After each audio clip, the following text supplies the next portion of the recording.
equation. Okay, now we are going to introduce a new chapter to you, which is nothing but vector calculus. Before going into the vector calculus, like advanced differential equations and all, okay, now I want to give you some basic ingredients. Okay, what is a vector means? Okay, how can you define a vector in a space? Those kind of simple things has been defined initially. Okay, uh, today the entire lecture is based on this only. Okay, I want to give you some basic intuition, like the basic idea of what is the gradient, divergence, curl, everything will be discussed. As I always say, first to 45 minutes is for exam point of view. In the bonus part will come in the last 15 minutes. Okay, so people who want to, first 45 minutes entirely based on exam point of view, how will you approach a sum, how to solve a problem. So those kind of things will be, discussed in the first 45 minutes. And the later 15 minutes is like I will give you the geometric idea and the basic intuition of what physically what each and every terms means. Okay, now vector calculus. What is a vector? So in practically speaking, scalar, right? A scalar variable will defines only the magnitude. For example, so if you see, differential equation calculus, everywhere we'll be talking about only the scalar variables, right? So I want to know only the speed. Okay. So for example, scalar variable in our previous chapters and all. So we define only the magnitude of we concentrate mainly on the magnitude of the particles. We don't want the in which direction it is moving. So mainly, a scalar means we concentrated mainly on the magnitude. Yes, we concentrated mainly on the magnitude. We didn't concentrate on which direction it is moving at all. But in vector, along with the magnitude, we are focusing on the direction in which it is moving. Okay, along with the magnitude, we need the direction in which the vector is moving. Okay, so for example, how you define a vector spatially? Okay, let me take a uh, coordinate axis, I axis and j axis. Okay, x and y. Okay, here this I is nothing but my unit vector, like in x direction. Similarly, j. Okay, now a vector 4a and 4a plus 3j can be defined as, okay, along with the magnitude 4a plus 3j. Okay, a vector 4a can be 3j can be defined as c 1 2 3 4. So here the point is like here, na. So in x, advance 4, 4 units 1 2 3 4. Similarly in y, advance 3 units 1 2 3. So this is where the point is. This is where my head of vector is. Therefore, it will be something. It will look like this: advance 4 1 2 3 4, and y advance 3. So this will be my point. So from the origin, this is how my vector will look like, tail and head. Okay, so that the information it is giving me, right? The information is giving me, this is the magnitude of the vector. This is the magnitude of the vector. Okay, if you measure this magnitude in real space means you will get the answer.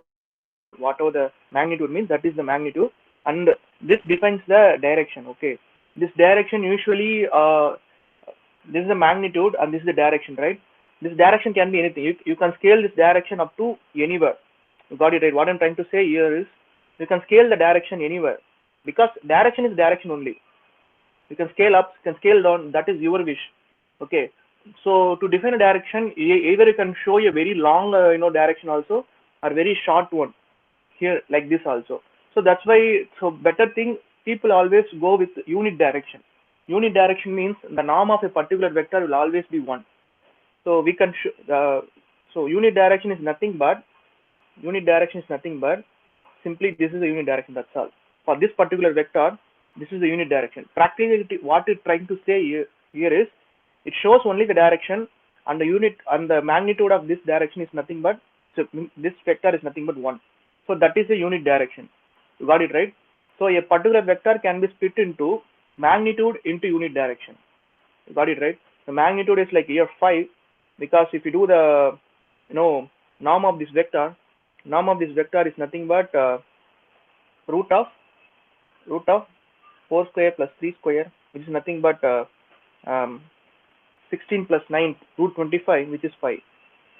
Okay, as you see that the magnitude of this vector is like, the spatial vector is, OA vector is 5. Okay, and I want the unit direction, right? Okay, so unit direction of this vector is nothing but, since I need only the unit vector means what I can do? I can divide this vector by its magnitude. Okay, so what I'm doing is, since it is 5, right, I'm multiplying with 5 and divide with 5. Both are equivalent to 4a plus 3j only, right? So when we do that, we can see that a magnitude and unit vector will automatically comes. You got it, right? 4 by 5i plus 3 by 5j. If you plot this in real space, sorry, in vector space, 4 by 5i, x is nothing but 4 by 5i plus 3 by 5j. This is a unit vector. See that 4 by 5 means it will come something like this: 4, 1, 2, 3, 4, 4 by 5. Similarly, 3 by 5. So it will have something like this. To measure it is 4 by 5, not 4 by 5, this is 3 by 5. If you measure the magnitude of this vector, it will come as 1. That is nothing but a unit vector. You got it, right? The norm of a unit vector is always 1. So this is used to show the direction. Then to show the magnitude of a vector, you have to multiply the magnitude. You got it, right? So a vector can be split into, generally a vector can be split into a magnitude along with the unit direction. So that's what I want to make here. Okay. So this is vector A. Similarly, here I am having a vector B. Vector B from the origin. Okay. From the origin, I am having vector B as 8, 5. That is my vector B. So what is the vector of AB? Vector AB is nothing but addition of these two vectors. OA vector plus, from vector calculus, the addition of two vectors is nothing but, see that OA vector plus AB vector is equal to OB vector. So OB vector is nothing but OA vector minus OB vector minus OA vector. You got it, right?